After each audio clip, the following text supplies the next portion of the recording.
Yo, what's up guys? It's Noah here, and in today's video we're going to be breaking down the NBA slate on Draftkings and Yahoo for Wednesday, November the 17th.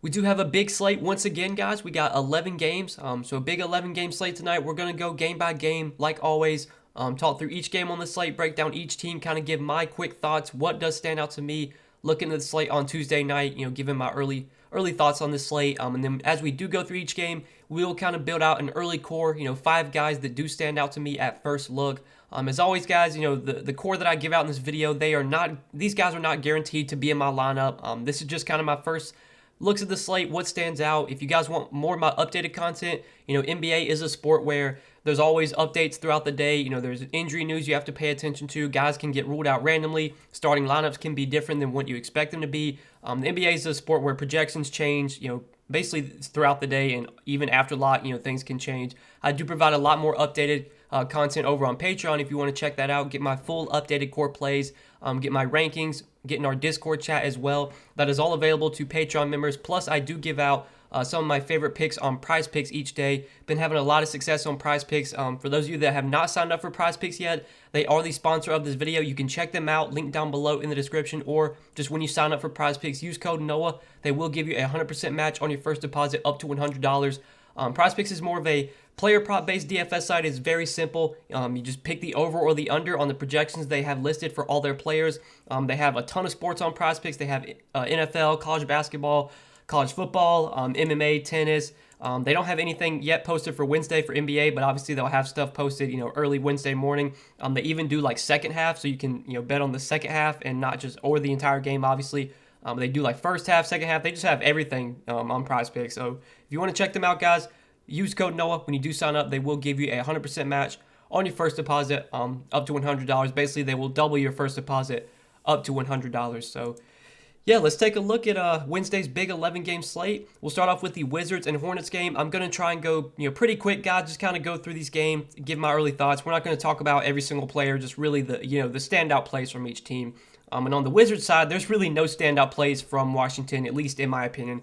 This is a really good matchup. Charlotte this year has been playing really fast. They haven't been good defensively, but everyone on the Wizards is priced right, if not overpriced. Obviously, Dinwiddie and Kuzma, they saw their prices rise a lot whenever Bradley Beal was out. Now that Bradley Beal is back, both Dinwiddie and Kuzma feel overpriced. Beal himself at almost $10K. I don't think I want to pay that price tag for him on this slate. Montrezl Harrell, good matchup, but he's still going to be splitting minutes with Daniel Gafford. So really, what is his ceiling at 6,600? It's really hard for Montrezl Harrell to justify that price tag on an 11-game slate. Daniel Gafford might be my favorite play from the Wizards if I had to play anyone here. It's going to be about a 24-24 split in terms of minutes between Gafford and Harrell. Some games, more minutes will go to Gafford. Some games, more will go to Harrell. Gafford hasn't been great point per minute wise this year as he was like last season, but the matchup against Charlotte is really good. He's going to be super, super low owned, I would assume. Daniel Gafford's a fine like dart throw, but there's no standout plays from the Wizards. And then on the Charlotte side, it's kind of the same thing. Like everyone on Charlotte, their prices feel about right. LaMelo's almost 11K now. Like I'm a huge LaMelo fan. I've played LaMelo a ton this year. I like this spot for him against the Wizards. This should be a pretty fast-paced game. Should be a high-scoring game. Should stay close as well. But it's really hard to pay almost 11K for LaMelo on this slate when we have just so many other pay-up options that on the season and throughout their careers have been better point per minute players than LaMelo has. Guys like Giannis. You got KD and Harden on this slate. You got some other guys that we'll talk about later. So yeah, it's really tough to pay 10-7 for LaMelo. Miles Bridges, at 8-1, I'm not that high on. Like he's been great this year, but I don't really want to pay 8-1 for Miles Bridges on an 11-game slate.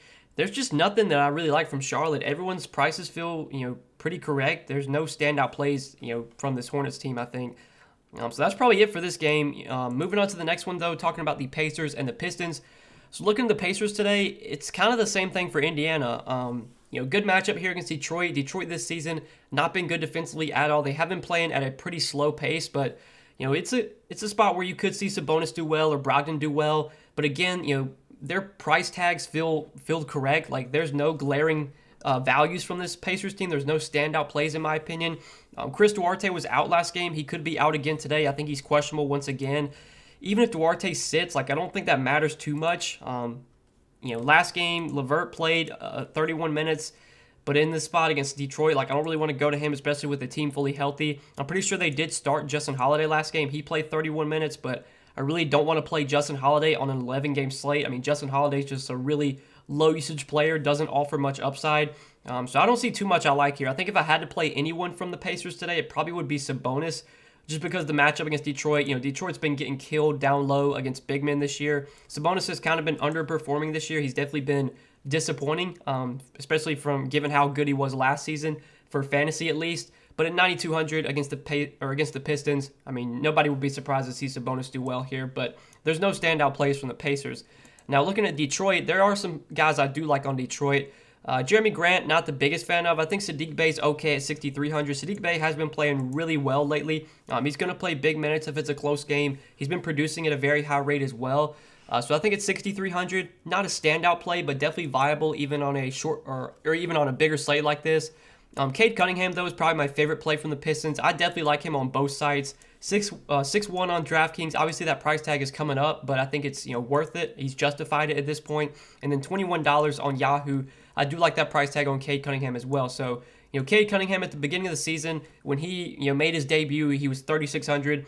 I was hammering home like, I'm just going to keep playing Cade Cunningham while they leave him this cheap. And, we saw for the first few games of the season, he really struggled. Obviously, he didn't play that well. He shot the ball terribly. I kept playing him every single slate. And surely enough, we're starting to see a big ceiling from Cade Cunningham. We really saw it last game against Sacramento. 35 minutes for Cade, his most minutes he's played all season, and had 51 DraftKings points. Nearly had a triple-double. He was 2 rebounds and 2 assists, shy of a triple-double. Like, that is the kind of upside that Cade Cunningham has. He should get a lot of usage in this Pistons offense.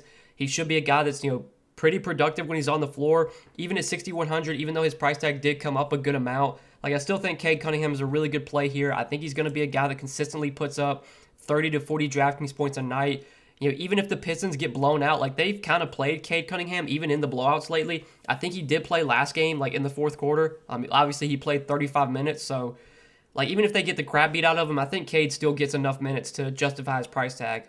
So I do like him a lot at 6-1. He's for sure my favorite play from this Pistons team. And then I think Isaiah Stewart is still viable. Isaiah Stewart without Kelly Olynyk should be pretty locked in for close to 30 minutes a night. Played 32 against Toronto, 27 last game against Sacramento. I think he did lose some minutes due to the blowout.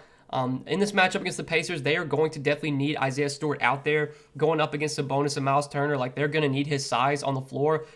Isaiah Stewart has been someone that has struggled a lot with fouls this year, but if he can stay out of foul trouble, I think we do get at least like 30, 32 minutes from Isaiah Stewart. He's been a pretty productive player when he's on the floor this year and just throughout his career with the Pistons so far. For 5,200, I think he is a pretty good center play that likely comes in with very low ownership on a big slate like this. But that's it for this game. We'll move on to the next one, talk about the Celtics and the Hawks. So looking at the Celtics today, we kind of have an important injury to watch here with Robert Williams. Robert Williams got injured in their last game. He is currently questionable for today. I think if Robert Williams gets ruled out, the biggest beneficiary would definitely be Al Horford. Now, Al Horford is 7,500 on DraftKings, so it's really tough to pay that price tag for Horford. But I think his minute security, I think his upside would increase with Williams off the floor. He would basically just be He would be the starting center. He would play all of his minutes at center, I would assume. For 7,500, like Horford has shown some upside this year. He would be playable if if Robert Williams is out. If Robert Williams plays, I probably wouldn't be on Horford at this price point. Tatum at 10,200. Look, Tatum has a lot of upside, especially with Jaylen Brown out. He's kind of been inconsistent this season. I don't know if he's a stud that I'm really going to be prioritizing on a big slate like this, but definitely playable. Same thing can be said for a guy like Dennis Schroeder. I don't think he's a guard option that I'm really going to be like prioritizing in the mid-range, but at 6,500, he has shown, he has upside to pay off this price tag. Obviously his opportunity without Jaylen Brown, the usage, the minutes, they're going to be there. So Schroeder's fine, Tatum's fine. Horford, I would like a good amount if Robert Williams is out. And that's probably it from Boston. I will say that Grant Williams at 3,200 could be a viable cheap play if Robert Williams gets ruled out, because the most likely scenario is that they would slide Al Horford down to center and that Grant Williams would move into the starting lineup. So if Robert Williams is out, I'm assuming Grant Williams would start. He probably would play close to 30 minutes. He's only 3,200. He's never been a great point per minute player, but at 3,200, if he plays close to 30 minutes, it's pretty likely he does enough to pay off his price point. So he would be a viable kind of cheap play We'd have to wait and see, what other value would open up as the day goes on. But I think, Grant Williams would be playable if Robert Williams gets ruled out. But that's it from Boston. Now on the Atlanta side, another team we're going to have to watch when it comes to injuries. Pretty important here with Bogdan Bogdanovic and Kevin Huerter both questionable. If one or if both of these guys get ruled out, I think Cam Reddish will be probably the best value play or one of the best value plays on the slate. Cam Reddish is only 3,400. He would have to play basically as many minutes as he could handle. I'd assume he would start if one of those guys gets ruled out. I know they've kind of been wanting to keep Cam Reddish with the second unit. There's been a lot of times this season where I thought, maybe he would start. Like I know whenever Hunter got ruled out, I thought Reddish could possibly start. They chose to keep him, off the bench. They've been going with Huerter in the starting lineup lately, but I think if Huerter sits or if Bogdan sits, obviously both those guys are starters right now. I mean, they're going to need someone to replace those minutes. I think Cam Reddish will be the biggest beneficiary. They probably will start Solomon Hill as well. So, let's say Bogdan and Huerter are both out. I think the most likely scenario is that you do see Reddish and Solomon Hill start. I wouldn't want to play Solomon Hill, I don't think, but Cam Reddish would definitely be a top value play today if one of or both of Kevin Huerter and Bogdan are out. The rest of the Hawks, though, on this slate, I'm not that high on. Trae Young, tough matchup here at home against the Celtics. He's a fine, GPP dart throw. I'd assume Trae Young's going to be really low owned at his price tag and given the tough matchup, but doubt he's someone I'm going to roster. Clint Capella's coming off a massive game. He has been getting pretty big minutes lately, at least 32 minutes in 4 straight games.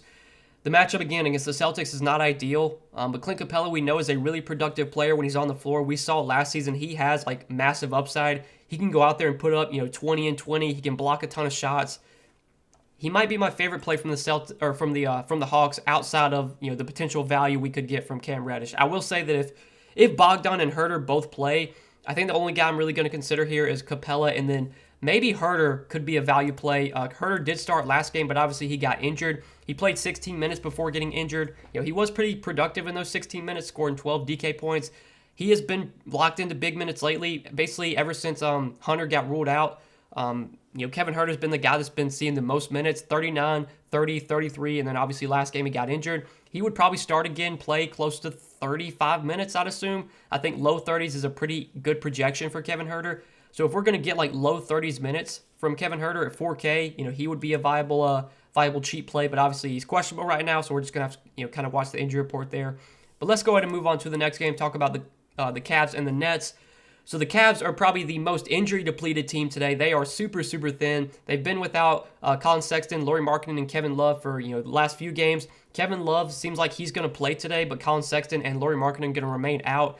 And then Jared Allen is also out along with Evan Mobley. Jared Allen was out last game. He's once again going to be out today. And Evan Mobley got injured in their last game, and now he is going to be out. So they are super, super shorthanded. They're going to be missing 4 starters today, which really leaves a lot of minutes available for guys like Darius Garland, Ricky Rubio. Kevin Love, assuming he plays, I think is going to have to play a lot just because they don't really have any other big men. I think we're going to see Cedi Osman get big minutes. I think Isaac Okoro will play big minutes. And then we might even see some Taco Fall, with how thin they are in the front court. Taco Fall did actually get in the rotation last game. He did play 8 minutes. I don't think it's out of the range of possibilities that Taco Fall actually starts today. We'll have to wait and see. If Kevin Love doesn't play, I think Taco Fall will start just because they don't have any other bigs. The only bigs they have on the roster are Ed Davis. It's basically Ed Davis and Taco Fall, and that's it. I don't think Anderson Varejao is on the roster, if I remember correctly. So yeah, we're gonna have to pay attention to this. Kevin Love's the guy I want to start off with first, though. So Kevin Love has been out for COVID for a while now. He hasn't played in 2 weeks, but we've already got report that he could make his return Wednesday, and I think it's likely that he does make his return just because they really need him without Jared Allen and without Evan Mobley. I'm assuming Kevin Love, if he plays, is going to move into the starting lineup, and until we hear word of a minutes restriction, I am going to assume that he's just going to play his full minutes. We've kind of seen this year when guys come back from COVID, they don't really limit them that much. Tobias Harris, when he made his return from COVID, he played 35 minutes or something, so I'm expecting Kevin Love to be full go. Obviously, that's not that's just me guessing. I hopefully we'll get some update on this throughout the day. Once we get official word on Kevin Love, whether he's playing or not, hopefully we'll get some word on a specific minutes restriction. But if he can play close to 30 minutes, for 5,300, Kevin Love looked like a really good play today. I like him a lot on both sites. He's very affordable on Yahoo as well, only $16. he's just going to have to play because they don't have Jared Allen. They don't have Evan Mobley. Kevin Love has always been pretty productive when he does get minutes, even though he's, towards the later stages of his career, even though he's not nearly as good of a fantasy, guy as he used to be back when, 4 or 5 years ago when LeBron was on the team. But Kevin Love can still produce. He can still be a guy that, averages over a fantasy point per minute. And like I said, I think he has to play as many minutes as he can handle just with how thin they are. So 5,300 for Kevin Love. If he plays today, I think he's a really, really good play. And if he's out, then like I said, I think we'll probably see Taco Fall move into the starting lineup. I don't really know how many minutes Taco Fall can play. We haven't really seen Taco Fall play a big minutes at all in the NBA so far. Like, he's just been a backup. He's just been kind of a bench guy.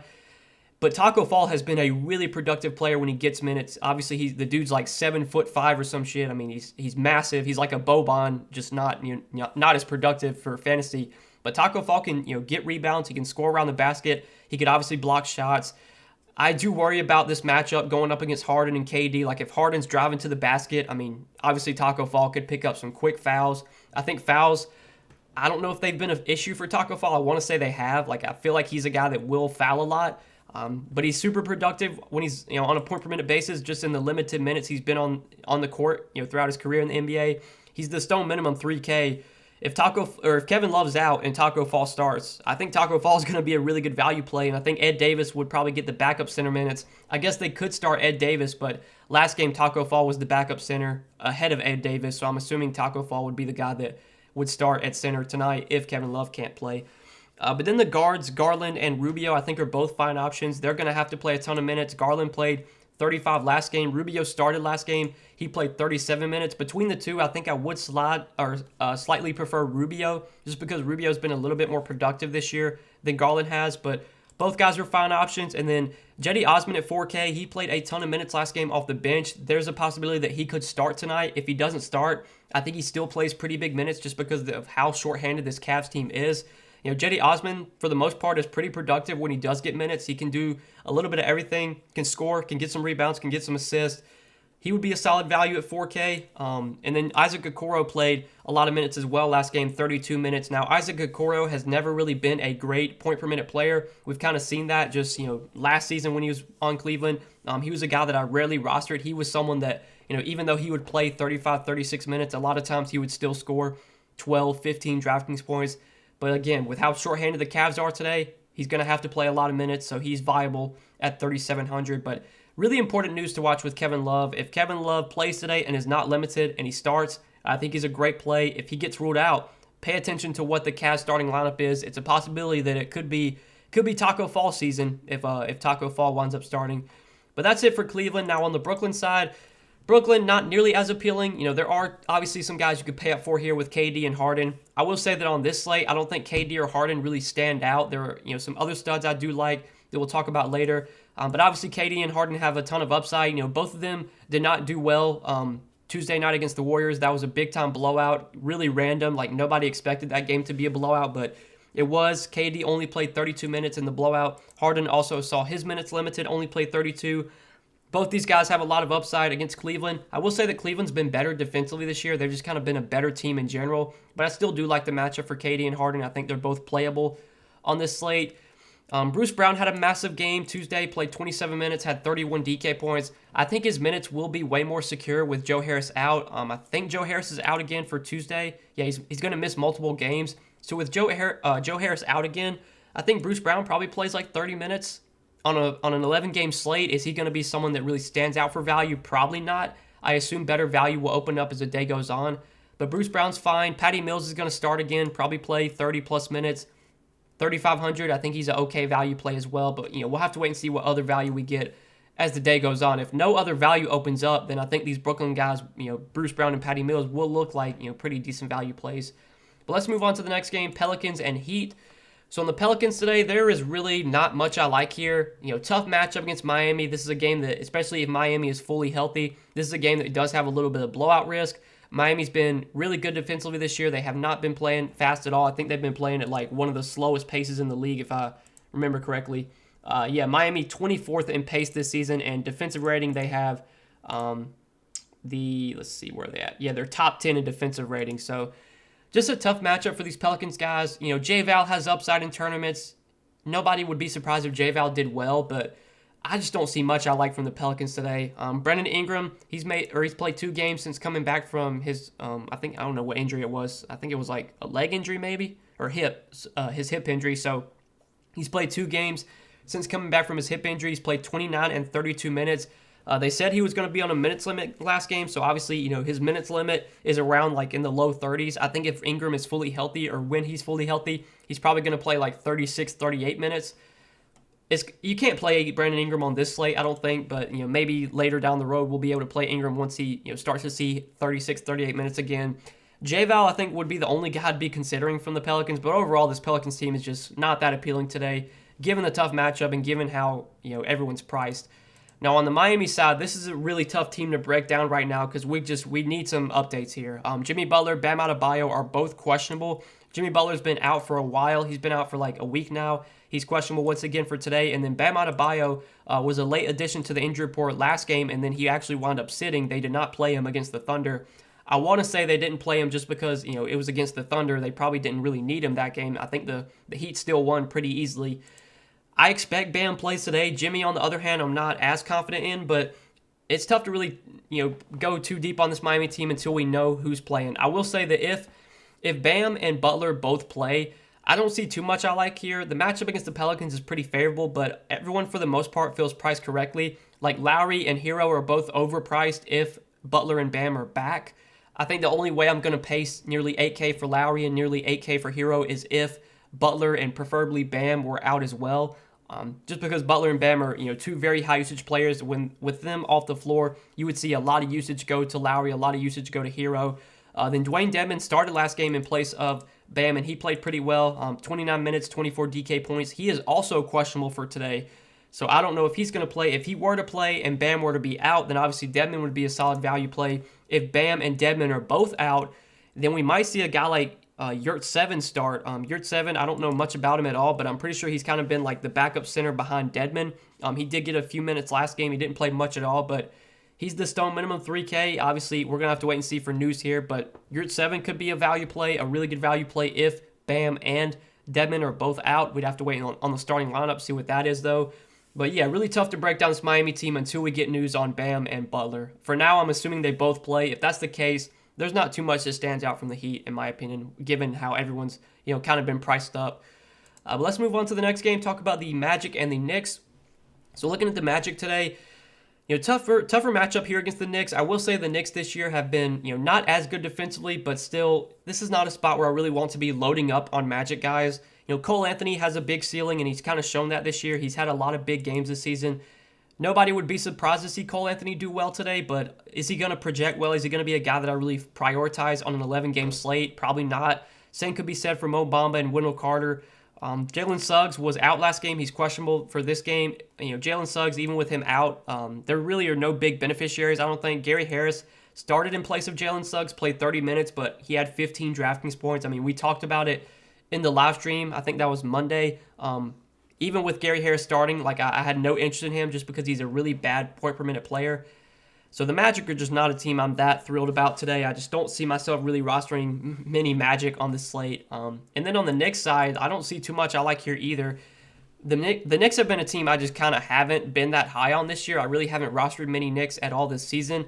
Julius Randle, always has upside. Really good matchup against the Magic. The Magic are a team you can definitely beat down low with opposing big men. We've seen, guys have big games against the Magic this year, like power forwards and centers. I feel like a guy like Julius Randle, a really athletic big man, he could definitely succeed in this matchup. But he's almost 10K, and it's an 11-game slate. So I still don't think Julius Randle's really going to stand out as a top play for me, but definitely someone I would want in my player pool, especially if I was playing, a lot of lineups. Like RJ Barrett, Kemba Walker, Derrick Rose, I just don't really have any interest in these guys. The Knicks this year have been spreading out their minutes a lot more as well. Thibodeau has normally been a coach that's run pretty tight rotations, but this year he's been playing his bench guys a lot. He's been giving them a lot of minutes. It's a situation I'm just going to avoid today. So we can move on to the next game, talk about the Lakers and the Bucks. So this should be a really fun one. Hopefully it's a game that can stay close. I think given how some of these teams, both these teams at least, are missing some key players. LeBron is still out. Middleton's still out from Milwaukee. This should be a game that stays close. I'm kind of interested in what the spread is. I don't know what the spread is in this game. Milwaukee's favored by 8.5. It's a little high. But hopefully this game can stay close. I think this could be a really good game to target. It should be a fun game to watch as well. Starting off with the Lakers, with LeBron still out, I think LeBron, this is going to be the last game he's out. I think he's expected to return Friday when they play the Celtics, I do believe. So with LeBron out for one more game, Russell Westbrook, Anthony Davis, I think are both, really good options. Once again, they're just going to dominate the usage. They're going to get a ton of opportunity. Westbrook has been a lot more inconsistent than Anthony Davis has, but we know Westbrook still has like triple-double upside. We know he's a guy that can put up a big game any night. The matchup against the Bucks and the matchup against Drew Holiday is not one that I think is great for Westbrook, but still playable. Anthony Davis is definitely my preferred, though, of the two Lakers bigs. They're big studs. I definitely prefer AD over Westbrook just because AD's shown a massive ceiling. He's been a lot more consistent than Westbrook has. I like the match a little bit more for him as well.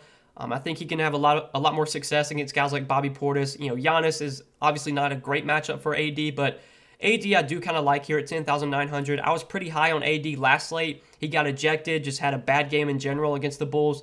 I'd expect him to bounce back here. I'd expect him to play well. He's one of my favorite studs for sure. I think AD looks really good on this slate. No issues with him, no issues with Westbrook. Taylor Horton-Tucker was a top value play last slate. He was stone minimum 3K. His price has come up a lot though. He's 4,800 today. He did play a ton of minutes, 37 minutes. I think Taylor Horton-Tucker, especially for this one more game, for this game tonight when LeBron's going to be out again, THT is going to get a ton of minutes while LeBron's still out. I think even when LeBron potentially returns Friday, we might still see THT play big minutes. I think THT is going to be a consistent part of this Lakers rotation. He's one of their better, young players. He's way better than guys like Avery Bradley and, Wayne Ellington. Like, they need to be playing THT big minutes every night, and I think they are going to. The price, though, at 4,800, it's gotten to a point now where I don't think THT stands out as much, but he's definitely still playable. We know THT has upside, and he showed that last game, 42 DK points in 37 minutes. I think he is still cheap on Yahoo, though, if I do believe. He's $15. I think that's still fine. Like, THT is definitely a value play you could go to on Yahoo. I do like him quite a bit. I would say he's my second favorite play behind AD, Westbrook third. And then the rest of the Lakers, I'm not that high on. Like Carmelo at his price tag, Malik Monk. I don't think I'm going to these guys. I know Carmelo's been starting lately, so maybe that helps to secure his minutes a little bit. But still, Carmelo's he's such an inconsistent player. You're really going to have to need him to get hot from the field, which he can do. But on this slate, I doubt I play Carmelo. So we can move on to the Bucks side, talk about some Milwaukee guys. So Giannis, 12,500. Very, very expensive, most expensive player on the slate. But, Giannis has been great this year. He's shown a ton of upside. He's shown a very high floor. The matchup against the Lakers, I think, is pretty good. The Lakers have they're not been good defensively this year. They've been playing really fast as well. So far this year, the Lakers, they're playing at the second fastest pace in the league. This is definitely a really good spot for Giannis. He might see some Anthony Davis. Anthony Davis is obviously a really good defender, but I think Giannis at 12.5 is probably one of the safest options on the board, and it's basically that way every single night. Every single slate Giannis is on, he is a top pay-up option, or he's probably going to be a top pay-up option. Chris Middleton's actually probable, so I missed that. I thought Chris Middleton was out again for today. Okay, Chris Middleton's actually expected to play today. That is my mistake. So that kind of makes me a little less interested in Giannis. With Middleton back, that definitely hurts Giannis a little bit. That hurts Drew Holiday as well. I still think Giannis is playable, but yeah, now that Middleton's expected to play, God, that takes me off of most of these Bucks guys. Bobby Portis, I'm not on anymore. Grayson Allen, I'm not on. Pat Connaughton, I'm off of. So, yeah, man, the Bucks are not a team I'm that high on, really, except, Giannis is still playable, but now that Middleton's back, I'm not that thrilled to roster any of these Bucks because, most of these guys were priced up for when Middleton was out. Now, with Middleton back, I don't really want to go there. So I think we can move on to the next game, talk about the Kings and the Timberwolves. So this should be another pretty fast-paced game. Should be a high-scoring game. These are two teams that, for the most part, will play pretty fast. Sacramento this year, 8th in pace. The Timberwolves are 9th in pace, so two top 10 teams in pace this season. De'Aaron Fox at 8,300, I think, is a really good tournament play today. I don't think he's someone that's going to project that well. I don't think he's someone that's going to get a ton of ownership. But in a good matchup against a fast-paced Timberwolves team, this is definitely a spot that De'Aaron Fox can have a lot of success in, and we've seen, that ceiling kind of come back for De'Aaron Fox, 55 DK points, 46 DK points. He still has that kind of upside. I do like him. Outside of De'Aaron Fox, I think Rashawn Holmes is a fine tournament play. Matchup against Cat's pretty good. Cat's never really been a good defender. The Timberwolves are definitely a team you can attack with opposing big men. I think Holmes is a playable center option that comes in at very low ownership. But that's it for the most part from Sacramento. Chimezie Metu, I will mention as well. He has started the last 2 games, and he's played relatively big minutes, 24 and 32 minutes, and has scored 23 and 36 DraftKings points. He's pretty cheap still, 3,800. I don't know if we should expect 36 DraftKings points again, but if Chimezie Metu is going to continue to play 30 minutes a night, if he's going to continue to start, then yeah, 3,800, he is a pretty solid value play. He's probably my second favorite play behind Fox, and then I would put Holmes third from the Sacramento team. Now on the Minnesota side, I don't know if there's any guys I love here like for cash games or as like core plays, but definitely some good tournament options. Karl-Anthony Towns, Anthony Edwards, D'Angelo Russell, I think all have some tournament upside and are all in consideration for me. Towns should definitely be able to feast here against Sacramento. Sacramento's another team you can attack down low. They're another pretty bad defensive team so far this year in defensive rating. The Kings have been they've been bottom 10 in defensive rating this season. Definitely like Cat in tournaments. Same could be said for Anthony Edwards and D'Angelo Russell. It's going to be hard to predict when these guys put up their big games, but we know the ceiling is there for all 3 of these Minnesota guys, so they are all tournament options for me. That's probably it, though, from Minnesota. Pat Bev on this slate, probably don't want to go there. I think it's mainly just the top 3 guys from the Timberwolves for me. Next game, though, Houston and OKC. So looking at Houston for today, I do kind of like some of these Houston guys, especially because this is a game that should stay close going up against the Thunder, who is obviously a very bad team. Christian Wood at 7,700, I like a lot today. I like him on both sides. 7,700 on DK does feel too cheap for this matchup. And then on Yahoo, he's only $31. I do like him a lot over there as well. So we did see Christian Wood earlier this year have his best game of the season against this Thunder team. Put up 61 DraftKings points in 33 minutes. The Thunder have just been getting killed by opposing centers this year. They're just a team that, they don't really have any good defensive centers, whether it's Derek Favors or Robinson Earl or Mike Muscala. Like, they just don't have any good defensive big men. They trade away Steven Adams, obviously. I like Christian Wood a lot here. I think with him kind of underperforming lately, that's really going to keep his ownership down, or at least I hope it does, because he has a ton of tournament upside here. This is a game that should stay close. Both these teams are very bad. This is a game where I think we should expect Christian Wood to play 36, 38 minutes, and if he does, we could see another 50, 60 burger from Christian Wood. So I really like him as a tournament play. I think Kevin Porter, if he plays, is a good tournament option as well. Obviously, against OKC, this is definitely a favorable matchup for him. He is currently questionable, though, so keep an eye on his status. If he gets ruled out, I think that would benefit guys like Jalen Green, Eric Gordon. We might see DJ Augustine start. If DJ Augustine were to start for 3K, he would be a viable cheap play. But really, Christian Wood's the guy that really stands out from Houston. The rest of these guys are just kind of tournament plays for me, but definitely some viable options. Now, on the OKC side, SGA at 8,700.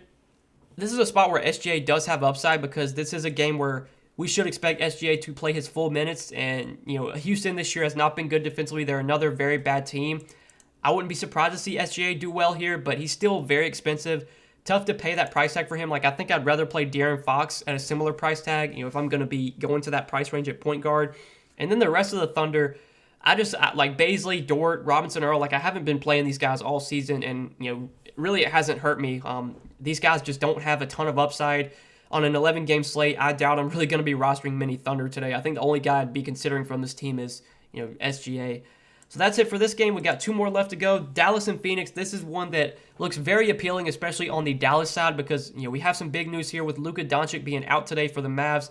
With Luka out, that is going to open up a lot of usage, and I expect one of the biggest beneficiaries to be, or at least 2 of the biggest beneficiaries to be, Porzingis and Jalen Brunson, and I like both of them a lot today. Porzingis 7.4 on DraftKings is too cheap, probably $1,000 too cheap. Jalen Brunson's 5,700. He's still probably $500 to $1,000 too cheap. And same could be said on Yahoo, where they're priced, under, or where they're underpriced as well. Brunson $20 on Yahoo. Porzingis $31. Love both these guys. I mean, with Kristaps Porzingis, when it comes to his upside, I think without Luka, his upside is obviously a lot higher. I did pull up the court IQ, so looking at their usage this season with Luka off the floor, Porzingis has seen his usage rate go up 1.8%, and he's seen his fantasy point per minute average go up 0.21 fantasy points per minute. So he averages 1.45 fantasy points per minute with a 30% usage rate. Porzingis does this year with Luka off the floor. And then Jalen Brunson, he has a 27.6% usage rate, averaging over 1.1 fantasy points per minute this year with Luka off the floor. So I do expect both Brunson and Porzingis to be very productive without Luka. I expect them to be the 2 guys that get the most usage. I also expect them to play big minutes if it's a close game. Porzingis has looked a lot better lately. He really struggled to start the year. He was really inconsistent, but you look at these last few games, 40, 47, 56 DraftKings points. Like, we're really starting to see Porzingis be that elite fantasy stud, that guy that can put up 30 points, 10 rebounds, get you a big double-double any night. The price on DraftKings just doesn't make any sense. $7,400, he's, $1,500 too cheap today. And then Brunson without Luka is going to play big minutes, going to get a lot of ball handling opportunity. Brunson, even when he's come off the bench playing alongside Luka this year, has shown some upside. Now you take Luka off the floor. That's just going to allow for Brunson to have the ball in his hands more, get even more usage. Like him a lot at 5,700. I think he's also a bit underpriced on this slate. And then the rest of the Mavs I think are fine. Like Tim Hardaway Jr., I think his upside's a little bit higher without Luka. I don't mind him at 5,300. DFS, Powell, I'm not going to go to these guys, though. I think the clear plays here are definitely Brunson and Porzingis, and then I think Tim Hardaway is playable as well. That's it, though, for Dallas for me. Now, on the Phoenix side, the Suns have been a team I've just not really rostered much at all this year. Devin Booker, Chris Paul have barely played on an 11-game slate. Given where they're priced at, I doubt I'm going to go to either one of these guys. DeAndre Ayton, I think, in play, 6,200. That is really cheap for DeAndre Ayton. He did play 33 minutes in his return last game against Minnesota, scored 39 DraftKings points. Like, Ayton can easily get you 35, 40 DK points a night. I don't know why he's only 6,200. Like, he should be over 7K when he's fully healthy. When he's playing 35, 36 minutes a night, like, there's no reason for Ayton to be 6,200. So, Ayton is definitely my favorite play from Phoenix. Outside of Ayton, though, I don't see too much else I like on the Suns team. So, we can talk about the last game of the night, the Bulls and the Blazers. So, on the Bulls side, we know they're going to continue to be without Vooch, without Patrick Williams. Big news, though, with Alex Caruso. Alex Caruso's probable. I thought he was questionable. So Alex Caruso's probable. Javonte Green, I think, he's questionable too, or he's questionable as well. I thought Caruso was questionable and Green was probable, but it's vice versa. So Caruso's expected to play. Green's questionable. I don't think Green being, if he's out, I don't think that really matters. But with Vucevic still out, we kind of know where the usage on this team is going to be, where it's going to go, who's going to dominate the usage, and it's, DeRozan, Levine, Lonzo. Kobe White made his return last game, but he barely played any minutes. He played 11 minutes, was not productive at all. I think Kobe White is going to be very rusty to start the year. I think he's going to be a guy that gets eased in, a lot. I don't think he's going to really matter that much. I don't think it's going to affect really anyone on this team, even like Caruso. Caruso still played 34 minutes last game, so Caruso's still fine at 4,300. I don't think he really stands out on this slate, though. DeRozan and Levine, though, I do like in tournaments. I mean, DeRozan last game, 54 DraftKings points, played 35 minutes. He's going to continue to get a ton of opportunity without Vooch. Him and Levine, I think, both have a lot of upside. Levine, 8,500, has not been nearly as good as DeRozan, and he's not been nearly as consistent. We've yet to really see a big game from Levine yet without Vooch. Yeah, I've kind of played Levine every slate so far that Vooch has been out in, and, 43, 41, 30 DK points. Like, he hasn't been that great, but we know the ceiling, the upside is there. Good matchup against Portland. I think DeRozan and Levine are definitely in play. I think Lonzo is a fine mid-range option as well. I think Lonzo goes pretty much overlooked today. I don't expect him to get much ownership at all.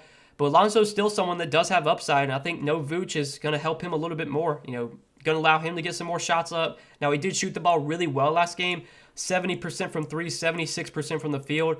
But he still had like 8 rebounds and 7 assists too. Like, even if he doesn't shoot the ball that well, he still probably puts up 40 DraftKings points because, Lonzo can get you peripherals. He can get you rebounds and assists to go along with his scoring.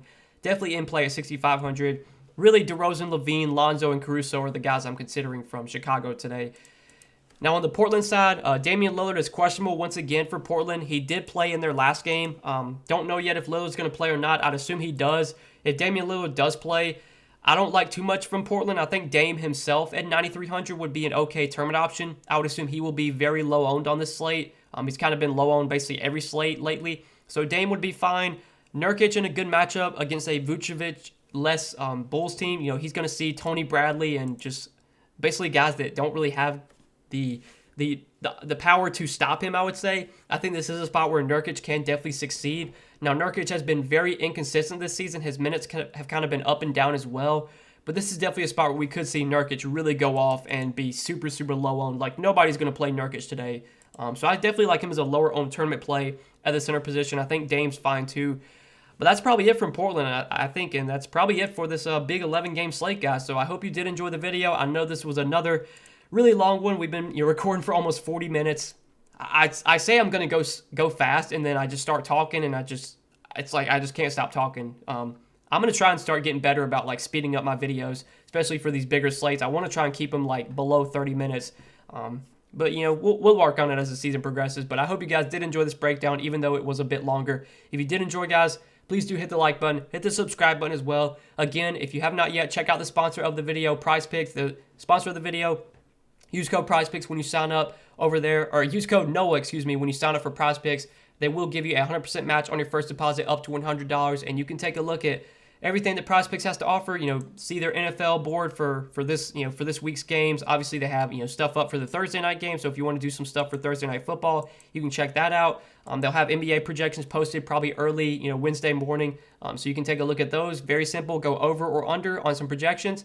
Make two, or you have to make at least 2 picks, but you can make up to 5 picks, and you can win up to 10 extra money over on PrizePicks. So if you want to sign up, use code NOAH, and they'll match your first deposit up to $100. But that's it, guys. I'm out of here. Best of luck tonight. We'll see you in the next one. Peace.